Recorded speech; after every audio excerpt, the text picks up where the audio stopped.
Donc ici, l'image, si on la superpose au texte, vous devez remarquer qu'elle cache le texte.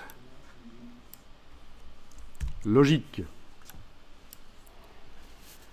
Ce serait peut-être l'occasion d'aller quand même voir déjà maintenant dans la palette des calques, un peu comment ça se passe. Menu fenêtre calque.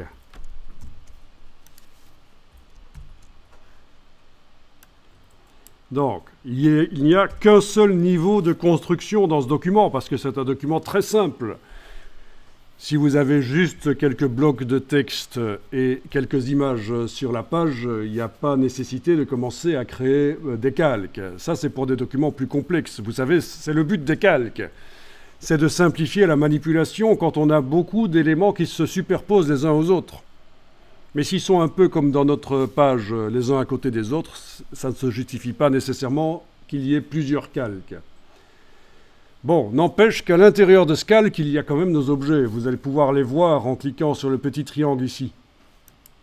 Voilà, vous devriez voir les différents objets. Celui qui est actuellement activé sur la page a le petit carré.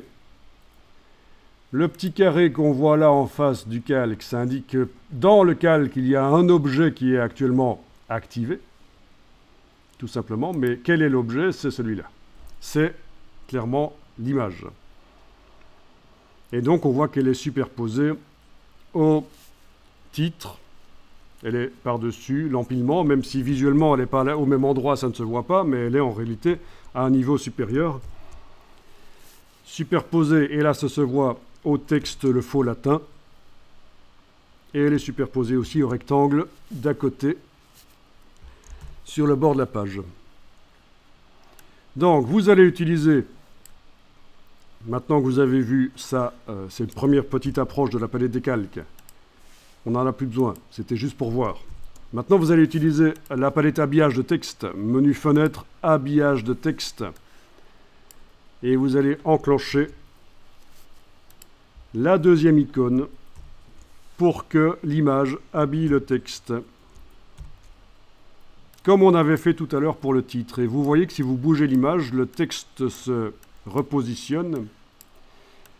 Et bien sûr, dès qu'on superpose l'image au texte, il arrive ceci, c'est que le texte n'a pas de place assez pour se montrer en entier. La petite croix rouge va apparaître. Logique. Si on veut que ça n'arrive pas, il faut, avec la flèche noire, aller agrandir le bloc. Vous activez avec la flèche noire le bloc de texte et vous tirez la poignée du bas. Il y a plein d'espaces libres. Est-ce que quand on superpose l'image au texte maintenant, on a le petit signe plus? Ben non. Enfin, ça dépend à quel point vous avez agrandi aussi, évidemment. Alors, en tout cas, dans mon cas, il reste de la place. Si je la superpose complètement, oui, ça a repoussé le texte tellement il n'y a plus de place assez dans le bloc pour montrer tout le texte. Mais s'il la met juste comme ça sur le côté, c'est bon. Donc, l'habillage de texte, on l'a vu au départ avec un bloc texte qui contenait un titre, qui a repoussé le texte, mais vous voyez que ça se fait aussi avec des images. Et là, en fait, la plupart du temps, dans InDesign, l'habillage de texte, ce sera une image qui se superpose à du texte et qui repousse le texte. Bien. Vous allez pouvoir redimensionner le bloc image et son contenu avec l'outil de transformation manuelle. On peut mettre l'image tout en dessous, monsieur.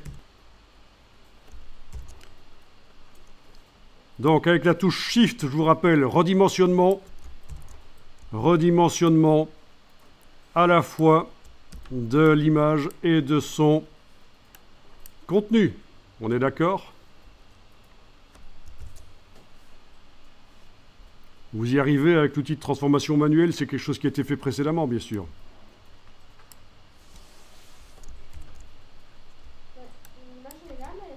Donc, le petit rappel n'est pas mauvais.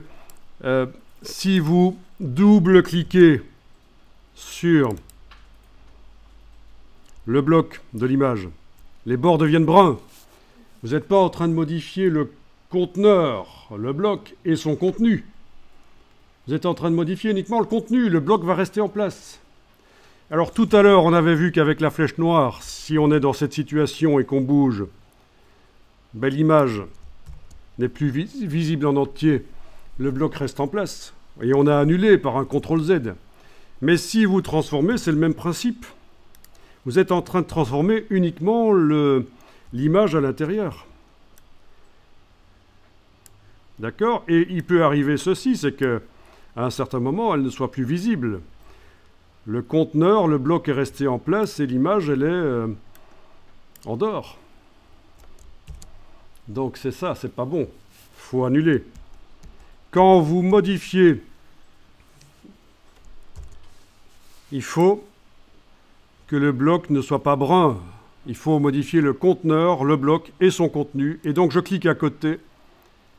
Je clique sur le bloc une fois. Ce n'est pas un double clic, attention. Si vous confondez clic et double clic, là on est mal barré.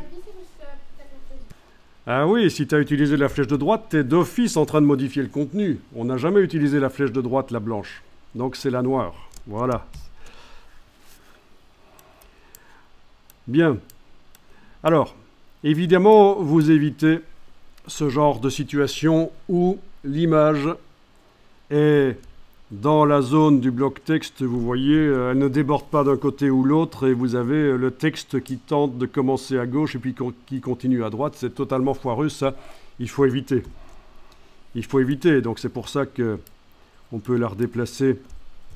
Il faut qu'elle déborde, vous voyez. Il ne faut pas lui laisser l'occasion au texte à essayer de repasser de l'autre côté de l'image. Soit l'image déborde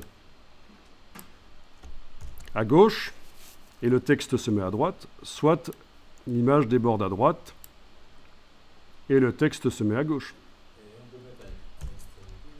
Oui, bien sûr, tu peux faire des alignements aussi, oui. Tu peux t'arranger pour que l'image arrive sur le bord du bloc, c'est pas interdit.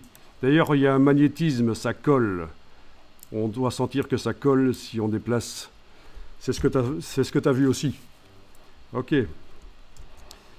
Ok, donc ici, je vais la placer plutôt vers la gauche. Et vous avez le même problème que ce qu'on avait avec le titre, c'est-à-dire que le texte colle trop près du bord de l'image. Il est repoussé, mais il colle. Vous savez comment il faut faire pour l'éloigner? Ah oui, avec le bord, là. Dans habillage de texte. C'est ça. Dans ce cas-ci, c'est le bord droit. Voilà, on repousse le texte. Et vous commencez à avoir des mises en page intéressantes avec des images qui se superposent au texte. Comme ça, ça peut vraiment être intéressant. Ça. Évidemment, le texte, dans un vrai document, va parler de ce qui est montré dans l'image. C'est vraiment associé. On ne met pas n'importe quoi comme image à côté du paragraphe. On est en train de parler de cette immonde bestiole bleue dans le paragraphe, on imagine.